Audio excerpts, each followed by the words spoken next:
मोदी जी ने जो है वो बात की है, मीटिंग की है G20 में। क्या कहेंगे सर आप, क्या बातचीत चल रही है? मैडम G20 की मीटिंग आपको पता होगी कि इंडिया लीड कर रहा है, तो पाकिस्तान को बाहर कर दिया गया G20 की मीटिंग के अंदर से। आई डोंट थिंक सो कि इंडिया लीड कर रहा है, बस करवाया जा रहा है अनफॉर्चुनेटली। पाकिस्तान के साथ ये नाइंसाफी है। India should not only do that, but India could get very aggressive and tell these countries कि अगर आपको हमारी मदद चाहिए, आपको we want us to be your voice, we want you to shut up Pakistan। वो स्टेज आएगा जरूर। आपको लगता है कि ये बचगाना सी बात नहीं होगी जो आपने की है? वैसे नहीं, they have already separated you from the Middle East ना। तो काफी सरगर्मियां दिल्ली में चल रही है अभी, और अभी हमारे पास 18 कंट्री है अफ्रीका की, they have come to us for helping them to restructure their debt।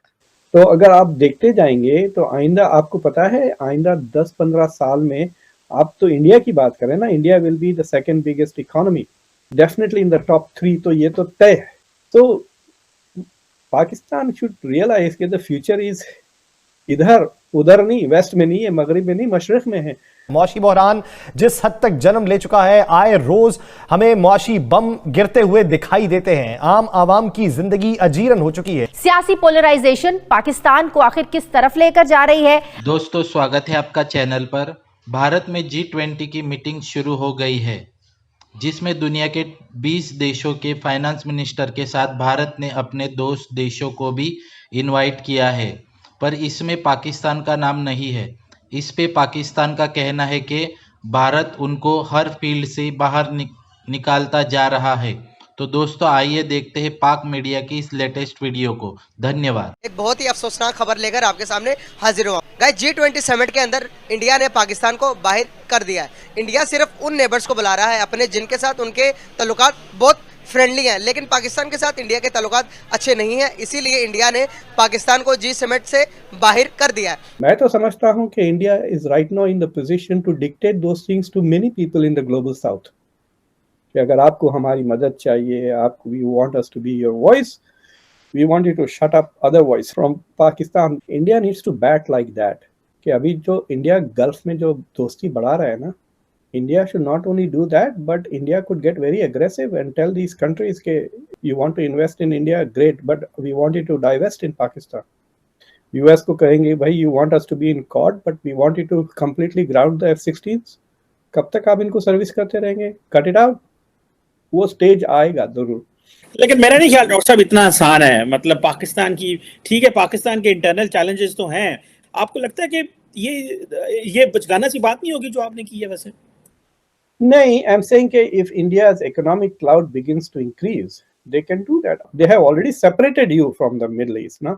लेकिन वो जो separation जो इंडिया ने किया है, इंडिया ने उनको through carrots किया है।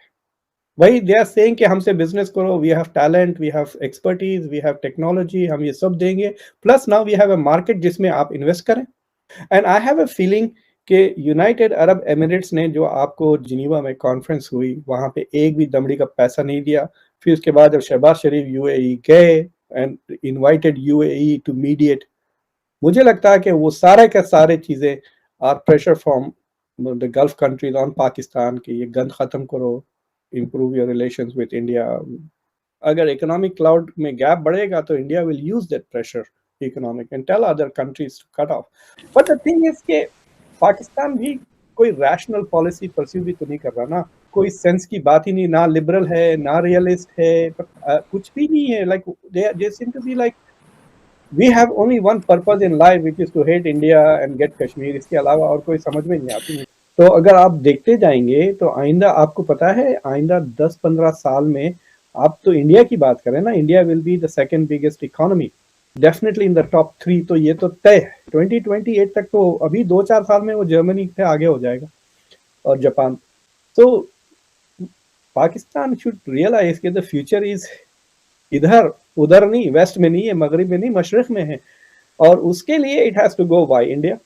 मोदी जी ने जो है वो बात की है, मीटिंग की है G20 में। क्या कहेंगे सर आप, क्या बातचीत चल रही है? और उसने कुछ ऐसी बात की है कि जिनके ऊपर लोन्स हैं या इस किस्म की बात, तो वो क्या है? अभी ये जो G20 में एक बड़ा इंपॉर्टेंट इवेंट है और मोदी जी के भाषण में 3-4 इंपॉर्टेंट चीजें हैं। पहला मिनिस्ट्रियल इवेंट है, इसमें जितने भी फाइनेंस मिनिस्टर्स है G20 कंट्रीज के, ये सबको बुलाया गया था और मोदी जी का एड्रेस हुआ। देखिए G20 इज इकोनॉमिक फोरम, इसमें जो बात होती है वर्ल्ड की इकोनॉमी को कैसे चलाना, कैसे निकालना। और आज ओलाफ साहब जर्मनी के चांसलर यहाँ है, फिर ऑस्ट्रेलियन प्राइम मिनिस्टर आने वाले हैं, तो काफी सरगर्मियां दिल्ली में चल रही है। अभी मोदी जी ने जो एड्रेस किया है बड़ा जबरदस्त एड्रेस था और 2-4 बड़े बड़े पॉइंट उन्होंने कवर किए।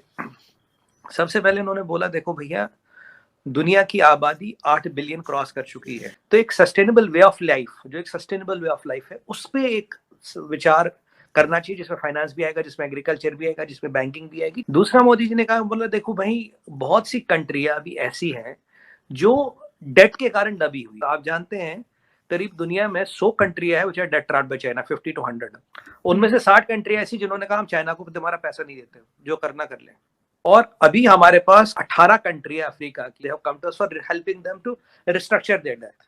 अब पाकिस्तान तो यहूदियों से पैसे मांग रहा है, पर आपके लिए आप तो पैसे तो आप किसी से भी ले सकते हो, पर यहाँ पे these people are coming to us कि भाई आप हमें डेट रिस्ट्रक्चर करो। तो मोदी जी ने दूसरी बात बोली, यहाँ सारे फाइनेंस मिनिस्टर बैठे, यहाँ सारे सेंट्रल बैंक के गवर्नर बैठे, एक बहुत इंपॉर्टेंट रोल आपके लिए ये बनता है कि इनको कैसे इससे निकाला जाए। आप लोगों ने $700 मिलियन का चाइना से डेट लिया, 9 या 10% पे आपने लिया। हमने जापान से लिया था 0.1% पर। अब ठीक है, पाकिस्तान यहूदियों से भी पैसे देने लगा है, अच्छी बात है। देखिए मैं आपको 2-3 चीजें बताऊं मैंने जो देखी पाकिस्तान में। यहाँ इंटरनेशनल एटॉमिक एनर्जी कमीशन के बंदे आपके यहाँ आते हैं, अगले दिन बहुत बड़ा कारवां अमेरिकन एम्बेसी से चलता है पैराडाइज पॉइंट तक, जहां आपकी न्यूक्लियर फैसिलिटी है कराची में। उसके शाम को पता लगता है चाइना ने $700 मिलियन का डेट पास किया है आपका। उसके अगले दिन रॉथशाइल्ड आते हैं, फिर ये सब सरगर्मी आती है, IMF से लोन अप्रूव हो गया। तो मतलब आपके यहाँ चल क्या रहा है, क्योंकि रॉथशाइल्ड का जो लोन है वो तो आप जानते हैं कि खाली फाइनेंशियल टर्म्स नहीं होती। फिर डील क्या हुई है, डील एटॉमिक हथियारों को लेके हुई है। देखिए वैसे Rothschilds control, there were trillions of dollars, दुनिया की आधी माइनिंग उनके पास है, 30% यहूदी है, और they are the people who finance Napoleon, they are the people who finance world war second. देखिए चाइना के चंगुल से निकलना तो फिर भी आसान है, पर अगर ये लोग आते हैं और इनके साथ ऐसी कोई कंडीशन हो जाए, इससे निकलना तो इम्पॉसिबल है।